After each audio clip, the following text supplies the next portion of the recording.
여러분 최근에 결혼식장에 갔다 오신 적이 언제이십니까? 네, 뭐 본인 결혼이신 경우도 있지만 주변에 결혼식에 다녀오셨을 텐데요. 미국에서 결혼식을 저도 이제 뭐 주례하고 가봤는데 한국 결혼식하고는 좀 다른 것 같아요. 미국 결혼식이 그나마 조금 덜 분주한 것 같습니다. 한국에서 또 결혼식에 다녀오신 분들은 아시겠지만, 또 한국에서 결혼하신 분들도 아시겠지만 정신이 없잖아요. 그나마 좀 교회에서 하면 그래도 하루에 결혼 예식이 한 번, 뭐 많아야 두 번 정도 되기 때문에 좀 이렇게 또 경건하고 거룩하고 또 그 신랑 신부에게 좀 축복하면서 예식이 잘 이루어지는데, 예식장에서 하는 결혼식 한국에 가보면 정말로 정신 없습니다. 저도 청년부를 좀 오래 섬겼기 때문에 그 청년부에서 결혼하는 쟤들이, 우리 형제자매들이 주례를 많이 부탁해서 굉장히 주례를 많이 했어요. 근데 이제 교회에서 결혼식을 하겠다 그러면 좀 마음이 저도 편한데, 어디 예식장에서 결혼합니다 그리고 하면은 마음이 좀 이제 준비를 해야 돼요. 왜냐하면 일반 결혼식장이 굉장히 분주하거든요. 왜냐하면은 뭐 하루에도 결혼 예식이 뭐 많게는 5번, 6번 쭉 있고, 게다가 같은 시간에 룸이 하나인 것이 아니라, 가보시면 아시겠지만 결혼식장 안에 룸이 막 3-4개씩 있잖아요. 그러니까 동시에 같은 시간에 신랑 신부가 막 3쌍, 4쌍씩 결혼합니다. 저도 한번 제 친구 결혼식 때 갔는데, 제가 좀 일찍 가가지고 친구한테 부조를 해야 되는데, 그 전 예식 끝날 때쯤에 그 부조 받는 분들이 아직 안 가셨는데 제가 이름을 확인 못하고 냈더니 나중에 보니까 제 친구 결혼식 하는 부조 받는 분들이 딴 분인 거예요. 그래서 그 전 부부에게 누군지도 모르는데 제가 축복한 경험도 있습니다. 뭐 결혼 예식도 정신이 없어요. 그래서 이제 주례하러 가면 항상 그 예식의 매니저가 딱 오셔서 정중하게 말씀하시는 게, 결혼 주례 말씀을 좀 짧게 해주십시오. 이 얘기를 항상 합니다. 그 얘기를 들으면서 그런 생각이 들죠. 목사님들이 와서 주례사를 할 때 예상외로 길구나. 보통 예식이 1시간밖에 없는데 거기 보면 앞에 신랑 신부 입장하고 또 그 축가도 있지 않습니까? 그리고 뭐 케이크 커팅도 있고, 뭐 뒤에 보면은 또 사진 촬영이 또 있기 때문에 1시간 안에 끝내는 게 굉장히 쉽지 않습니다. 그러니까 만약에 그 신랑 신부를 축복하는 이 주례자가, 목회자가 물론 축복의 메시지가 좋지만 그게 길어지면은 이제 뒤로 계속 밀리고 난리가 나는 거죠. 그러니까 거기 스태프들은 항상 갈 때마다 제가 듣는 가장 빠지지 않는 이야기는 주례 말씀을 짧게 부탁드립니다. 그러죠. 그럼 이제 저는 예상외로 그들의 예상한 것보다 훨씬 짧게 합니다. 그럼 이제 항상 떠날 때 축복을 받고 떠나는데, 뭐 결혼 예식도 사실 정신 하나도 없어요. 근데 결혼 예식뿐만 아니라 이제 결혼식이 끝나면 피로 현장이 결혼식장 안에 있지 않습니까? 피로 현장에 가면 어떻습니까?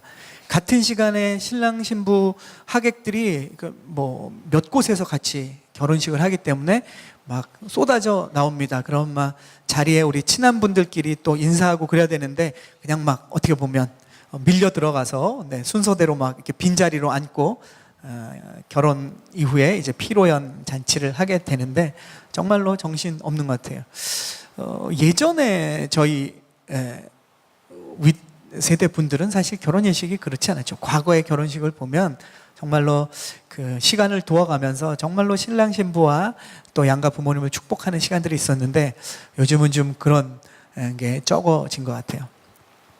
근데 이 유대 결혼식도 우리처럼 이렇게 분주하진 않습니다. 어느 정도냐면 우리는 막 1시간 안에 해치우고 피로연까지 2시간 안에 해치우지만, 유대인들의 결혼 풍습은 일주일씩 하는 거예요. 결혼식이 있고 결혼식으로부터 일주일 동안 파티를 합니다. 얼마나 큰 잔치겠어요. 그 가족들 또 친척들, 그 마을이 전체가 잔치인 것이 유대인의 이 결혼 풍습입니다. 우리가 오늘 읽은 말씀은 뭐냐면 바로 유대인들의 결혼 풍습, 결혼 피로연 잔치의 내용이에요. 일주일간 진행되는 이 피로연 잔치를 예수님께서 지금 비유를 하고 계시는 겁니다.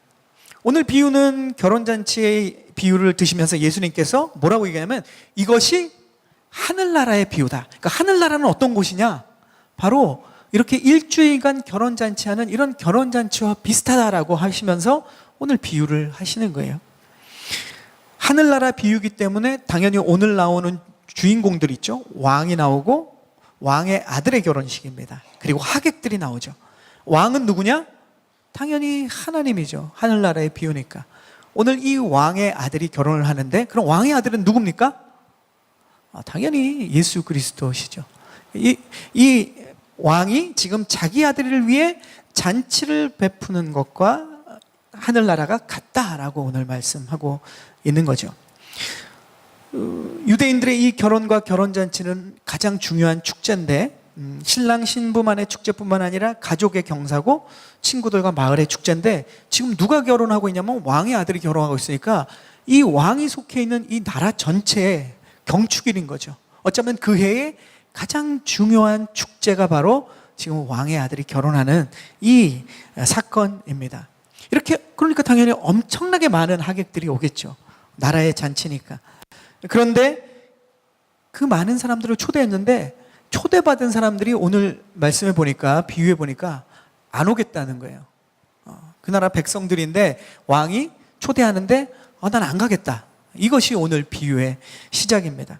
그러자 왕이 어떻게 이야기합니까? 그들이 거절하니까 4절 이하에 이렇게 말하고 있는데, 우리 4절부터 6절까지의 말씀을 함께 읽어보겠습니다. 우리 4절부터 6절까지 시작. 왕은 다시 다른 종들을 보내면서 말했다.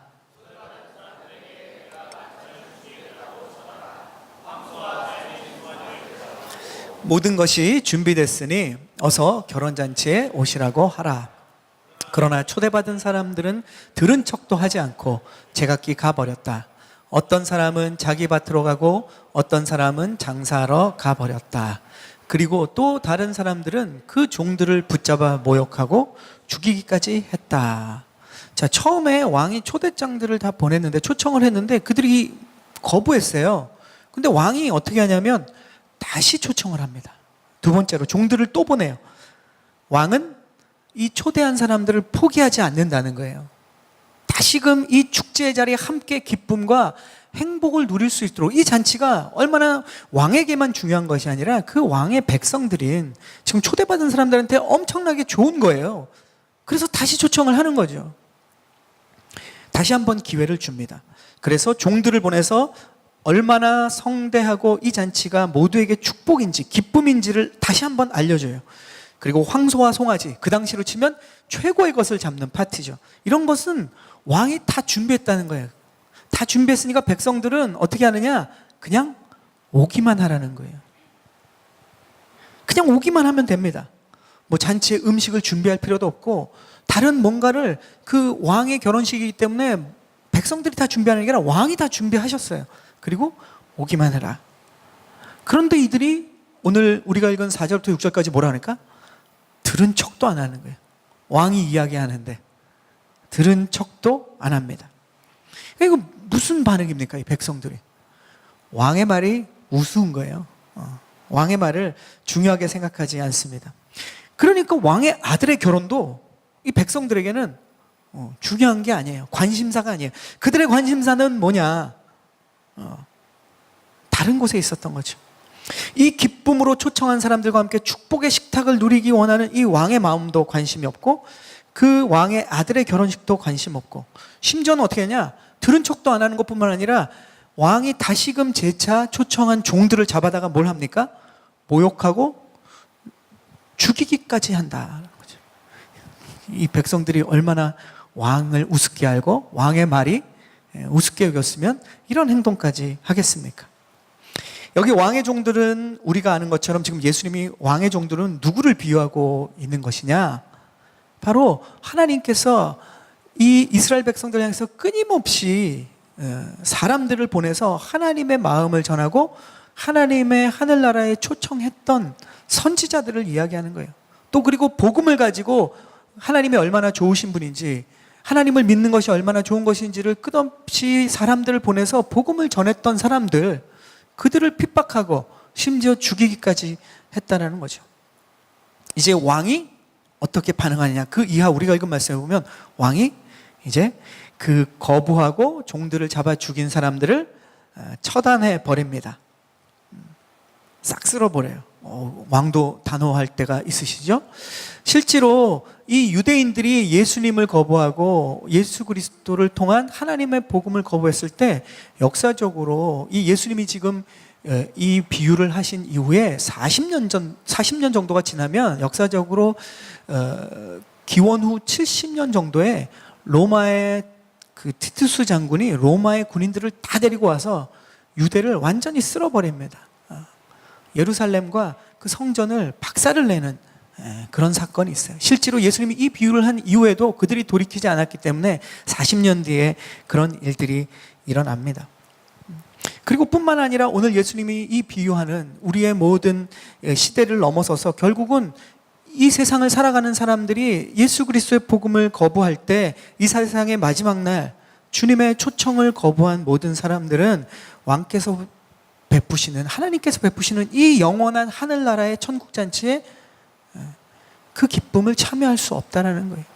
영원한 형벌이 있는 겁니다. 자, 이렇게 왕이 지금 백성들을 초대했는데 거부하고 그들은 오지 않았습니다. 왕이 그러면 여기서 그러면 이 왕의 하늘나라 천국잔치는 그럼 여기서 끝이 나는가? 오늘 예수님의 비유에 보면 왕이 어떻게 행동하는가? 결혼잔치에 많은 사람을 초청했는데 안 왔어요. 그러니까 왕은 그러면 종들을 다시 보냅니다. 그리고 종들에게 뭐라고 시키냐면, 자, 이제 길거리로 나아가라는 거죠. 길거리 나가서 누구든지 이 왕의 천국잔치에 다 강권해서 다 초청해라. 누구든지 된다는 거예요. 백성이 아니어도, 심지어는 오늘 말씀에, 우리가 읽은 말씀에 뭐라고 그러니까? 선한 사람뿐만 아니라 악한 사람도 상관없다. 누구든지 만나기만 하면 다 지금 왕의 아들의 혼인잔치, 이 천국잔치가 열리니까 누구든 들어오라 라고 왕은 지금 종들을 보냅니다. 그래서 길거리에서 만나는 사람마다 다 잔치에 초대해요. 아무나 초대합니다. 그러니까 이것은 지금 예수님의 비유하는 것은 뭐냐면, 지금 유대인들이 초청을 거부했기 때문에 유대인들이 아닌, 그리고 연약하고 소외된 사람들, 그리고 이방인들, 그들까지도 다 오라는 거죠. 그들이 결혼잔치에 참여하게 되고 이제 어떻게 됩니까? 결혼잔치는 초대받았던 사람들, 초대를 거부했던 사람들 외에 그 초대에 길거리에 있었던 뭐 선인과 악인과 모든 사람들이 지금 오게 됩니다. 그리고 이 결혼잔치에서 이 기쁨과 축제를 누리고 있는 거죠. 그래서 모두가 행복하게 살았다. 이러면 이제 동화의 엔딩처럼 될 텐데, 예수님의 비유는 오늘 우리가 읽은 말씀에 보면 여기서 비유가 끝나지 않아요. 뒤에 추가적인 이야기를 예수님이 비유를 들고 계십니다. 이야기가 좀 더 남았어요. 자, 11절과 우리 12절 말씀, 11절과 12절 말씀 읽어보겠습니다. 시작. 그런데 왕이 손님들을 보려고 들어왔다가 보고 물었다. 여복의 친구, 그대는 어떻게 결혼 예복도 입지 않고 여기에 들어온 거요? 그는 아무 대답도 할 수 없었다. 자, 이제까지 이 말씀을 나눴지 않았습니까? 조금 전에 하나님이 주신 이 왕의 아들의 잔치에, 천국 잔치에 초대한 사람들을 초대했는데 그들이 거부해서 그들은 오지 못하고, 이제 그들의 반응은 거부였어요. 그래서 길거리에 있는 사람들을 다 초청해서 그들이 왔습니다. 여기까지 나눴는데 지금 11절과 12절은 길에서 초대받은 사람들 중에서, 그들 중에서 어떤 한 사람이 지금 어떤 상태냐? 결혼 예복을 입지 않은 거예요. 나머지들은 결혼에 적합한 옷을 입고 왔고, 한 명이 지금 결혼에 어울리지 않는 옷을 입고 온 거예요. 어떤 옷을 입은지는 모르겠습니다. 예복을 입지 않은 사람이라고 예수님은 지금 비유하고 있어요. 예복을 입지 않은 사람에 대해서 이제 이번에는 왕이 어떻게 그 사람에게 반응하는지가 지금 11절과 12절에 나와 있습니다. 뭐 요즘이야 결혼식에 꼭 양복만 입고 가야 되는 건 아니잖아요. 요즘 보면 뭐 세미 정장도 있고 뭐 굉장히 자유로운, 또 이제 시대가 바뀌다 보니까 뭐 젊은 복장이나 뭐 편안한 복장으로 오는 경우도 있습니다. 그러나 우리가 보면 어떤 정말로 중요한 의식이 있는 자리, 또 중요한 사람이 결혼하는 그런 자리에 내가 신랑 신부이거나 아니면 신랑 신부의 가족이거나 아니면 뭐 부모님이거나 할 때는 뭐 반바지 입고 가지는 않잖아요. 어쨌든 결혼 예식에 옛날에는 굉장히 다 자신들의 제일 좋은 옷과 정장을 입고 갔지만 요즘은 좀 자유롭게 입습니다. 근데 과거에는 그러지 않았죠. 당시 유대인들도 그랬어요. 유대인들의 풍습에는 결혼식에 초청받은 사람들, 결혼식에 가는 사람들이 굉장히 예복이 중요했습니다. 이것은 결혼식이다 그러면 특히 유대 문화에서는, 지금 예수님이 유대 문화 사람들한테 얘기하는 거잖아요. 어떠냐면 결혼식은 그 사람의 탄생부터 죽음까지 제일 중요한 부분이 뭐냐면 결혼인 거예요. 아이가 태어났을 때도 결혼에 대한 이야기를 합니다. 우리는 안 그러잖아요. 애가 태어나면 다 필요 없다, 건강하게만 자라다오, 뭐 이런 게 우리의 핵심인데, 유대인들의 문화 풍습에서는, 언어에서는 아이가 태어나면 좋은 결혼을 하고 좋은 가정을 꾸리라는 게 탄생하자마자의 축복의 메시지예요. 그 정도로 유대인들은 결혼이 그 인생에서 제일 중요한 거예요. 그러니까 결혼 잔치도 사람들이 볼 때는 가장 중요하다고 생각하는 거예요. 그래서 예복을 가져가고 예복을 입고 가죠. 근데 그 결혼에 초대받은 사람들이 합당한 예절을 갖추지 않고 예복을 입지 않으면 유대 문화에서는 그 결혼식을 굉장히 무시하는 걸로, 그리고 그 결혼을 진행하는 결혼식의 부모와 신랑 신부를 굉장히 모독하는 것으로 이 문화는, 유대 문화는 가지고 있습니다. 그러니까 지금 왕이 길거리에서 다 초대했지만 그들이 이 자신들이 초대받은 이 결혼식이 얼마나 소중한지, 결혼잔치가 얼마나 소중한지를 보여주는 것은 예복이에요.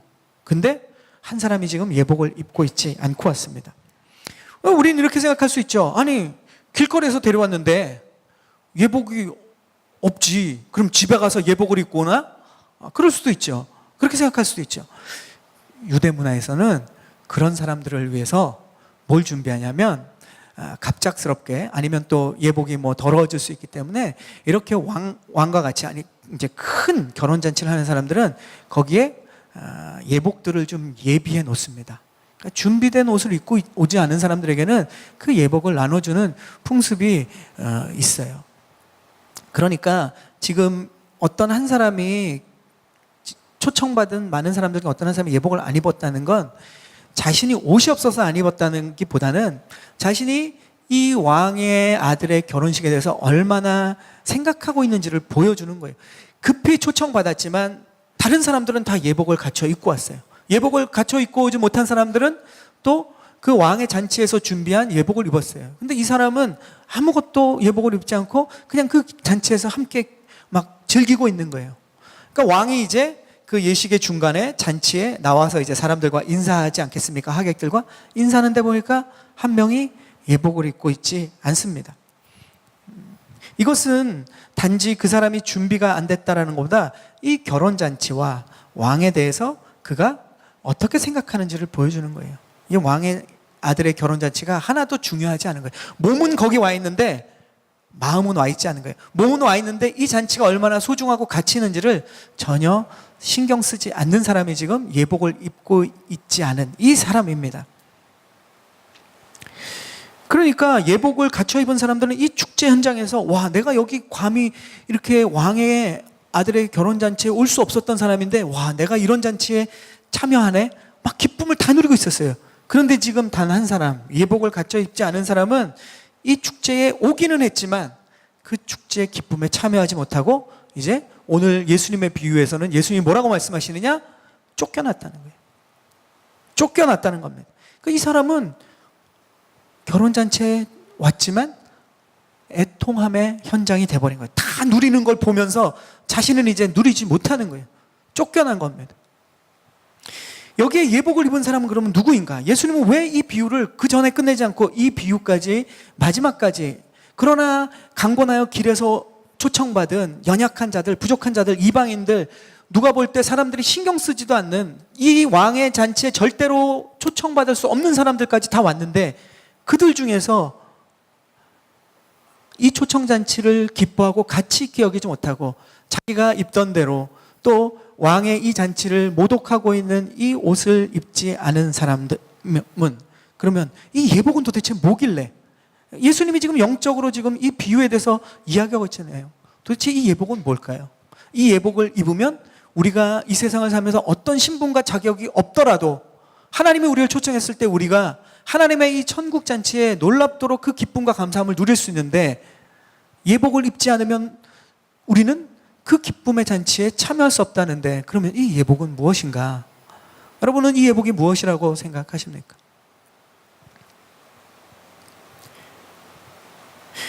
이 예복은 예수 그리스도의 십자가의 구원을 믿는 믿음이 바로 예복이에요. 내가 예수님의 십자가의 보혈을 통해서 내 모든 죄가 사함을 받고 하나님께서 예수 그리스도의 십자가를 통해서 나를 구원했다라는 믿음을 갖는 이것이 있으면 이것이 오늘 나오는 예복이라는 거예요. 여러분은 이 예복을 입고 계십니까? 똑같이 예배에 오지만, 하나님 나라의 천국 잔치에 오지만 여러분이 이 마음과 믿음을 갖고 있지 않다면 어쩌면 여러분 중에 이 한 사람이 여러분 안에도 있을지도 몰라요. 우리가 바라기는 그런 사람이 하나도 없기를 축복합니다. 여러분의 마음 가운데, 여러분의 신앙 가운데 이 예복이 있기를 축복합니다. 이게 없으면 신앙생활도 헛것이고 예배도 헛것이에요. 그 안에 내가 예수 그리스도를 구원자로 믿는 믿음이 없다면 이게 도대체 세상의 모임과 무엇이 다릅니까? 다른 종교의 모임과 무엇이 다릅니까? 그냥 내 마음에 좀 더 평안을 주는 것? 아니면 내 인생에 지금 풀리지 않는 문제가 해결받는 것? 세상에서 내가 출세하는 것? 이것은 차원이 다른 거예요. 우리에게 진짜 하나님이 주시고자 하는 이 놀라운 하늘나라의 이 축복과 왕의 아들의 이 잔치에 참여하는 놀라운 축복을 저와 여러분에게 주셨어요. 그러면 우리는 이 예수 그리스도를 구원자로 믿는 이 예복을 입고 예배 나오고, 이 예복을 입고 믿음 안에서 살아가고, 이 예복을 가지고 기도하고 말씀을 보고 우리의 삶을 하나님이 어떻게 인도하실지, 우리의 삶에 하나님이 어떤 축복을 주실 기대할 때 우리는 우리의 삶이 가치 있는 것이고, 우리의 행동이 가치 있는 것이고, 우리의 예배가 비로소 가치가 있는 것입니다. 결혼식 축제에 참여한다고 해서 모든 것이 다 끝나지 않는다는 것을 오늘 예수님은 말씀하고 있는 거예요. 예수 그리스도의 의의 옷을 입어야 우리는 그 결혼잔치에 참여하는 것으로 끝난 것이 아니라 그 결혼잔치에서 기쁨을 비로소 누릴 수 있는 겁니다. 십자가의 보혈의 피로 덧입은 사람들, 이들이 예복을 입은 사람이에요. 이 예복을 입지 않은 사람은 비록 결혼잔치에 들어왔다고 하더라도 결국 나중에 어떻게 됩니까? 결혼잔치에 참여하지 못하게 되지 않습니까? 예수님이 우리가 전에 마태복음에서 보았죠. 알곡과 가라지의 비유. 똑같이 밭에 다 폈어요. 알곡도 자라고 가라지도 나라고 비슷비슷해요. 가라지 뽑으려니까 알곡까지 뽑을까 봐 하나님은 기다리고 계십니다. 어쩌면 정확한 알곡들을 거둬들이기 위해서 하나님이 그 축복을 주시기 위해서 기다리고 계시는 거예요. 처음에는 모두가 함께 섞여 있어서 예배도 드리고 신앙생활도 하고 종교생활도 하고 나는 기독교인이다, 그 종교란에 쓸진 모르지만 결국 진짜와 가짜는 드러나게 된다는 거죠. 예수 그리스도를 내 인생의 구원자로 모셔드리고 살아가고 있는가? 내 삶이 내 마음대로 다 내 것이 아니라 주님이 나에게 맡겨주신 것이고, 이 삶을 통해서 하나님이 나에게 기뻐하시는 것이 무엇이고, 내가 또 그러한 삶을 할 때 내 안에 이러한 하늘나라의 기쁨들을 하나님 주시기 원하시는 것이 무엇인가를 생각하고 살아갈 수 있는 것이 그리스도의 옷을 입고 살아가는 사람들의 삶이라는 거죠.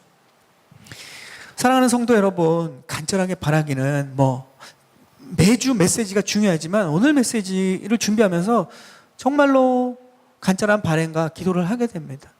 우리 성도님들 한 분 한 분 이 말씀을 듣는 분들이 정말로 그리스도라는 예수 그리스도라는 옷을 덧입는 한 사람 한 사람이 되기를 축복합니다. 안 그러면 오늘 이 시간이 우리에게 의미가 없기 때문에 그래요. 이제 이번 주부터 우리가 2학기 순모임이 시작된다고 말씀드렸죠.